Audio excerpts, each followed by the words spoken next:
नमस्कार दोस्तों, आप सुन रहे हैं चाणक्य नीति।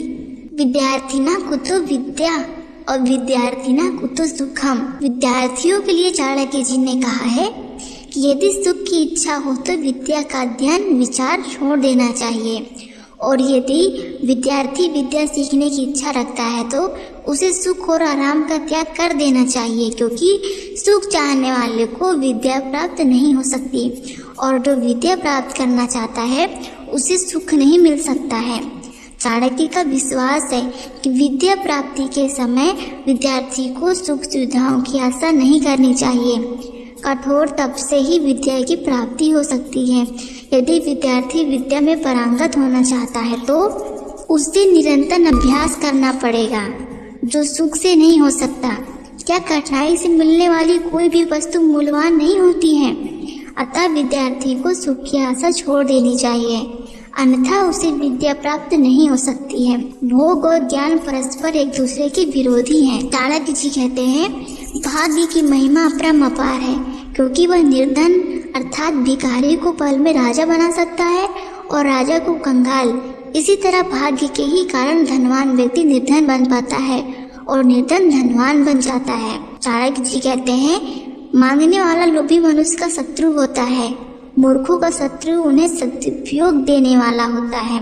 व्यभिचारिणी स्त्रियों का शत्रु पति होता है, चोरों का शत्रु चंद्रमा।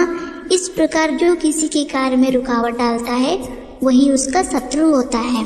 जिस मनुष्यों के पास ना तो विद्या है और न जिन्होंने किसी प्रकार का तप किया है, जिनमें न दान देने की प्रवृत्ति है, न ज्ञान है, दया और नम्रता आदि कुछ भी नहीं है, गुण और धर्मचरण की भावना भी नहीं है, ऐसे मनुष्य पशु के रूप में इस संसार में विचरते हैं, और धर्म ही मनुष्य को मनुष्य बनाता है। चाणक्य जी का कहना है, जिस व्यक्ति में किसी प्रकार की भीतरी योग्यता नहीं है, अर्थात जो अंदर से खोखले हैं, बुद्धिहीन है, ऐसे व्यक्तियों को किसी भी प्रकार का उपदेश देना उसी प्रकार व्यर्थ होता है जैसे चंदन वन से आने वाले सुगंधित वायु के स्पर्श के बास में ना तो सुगंध ही आती है और ना ही वह चंदन बन पाता है। जिस व्यक्ति के पास अपनी बुद्धि नहीं, शास्त्र उसका क्या कर सकेगा?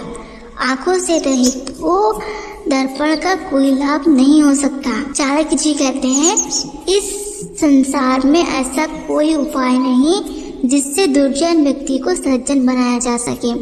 बिल्कुल उसी तरह जिस प्रकार गुदा को सैकड़ों प्रकार से और सैकड़ों बार धोया जाए फिर भी वह श्रेष्ठ अंग नहीं बन पाता है। कमला देवी अर्थात लक्ष्मी जिसकी माता है और सर्वव्यापक विष्णु जिनके पिता है, प्रभु के भक्त हैं, जिन्हें भाई बंधु हैं, ऐसे पुरुष के लिए तीनों लोग अपने ही देश के समान हैं। चाणक्य जी कहते हैं, रात्रि के समय अनेक रंग रूप वाले पक्षी एक वृक्ष पर आकर बैठते हैं। प्रातः काल के समय वे सभी दसों दिशाओं में उड़ जाते हैं। ऐसे में क्या शोक करना?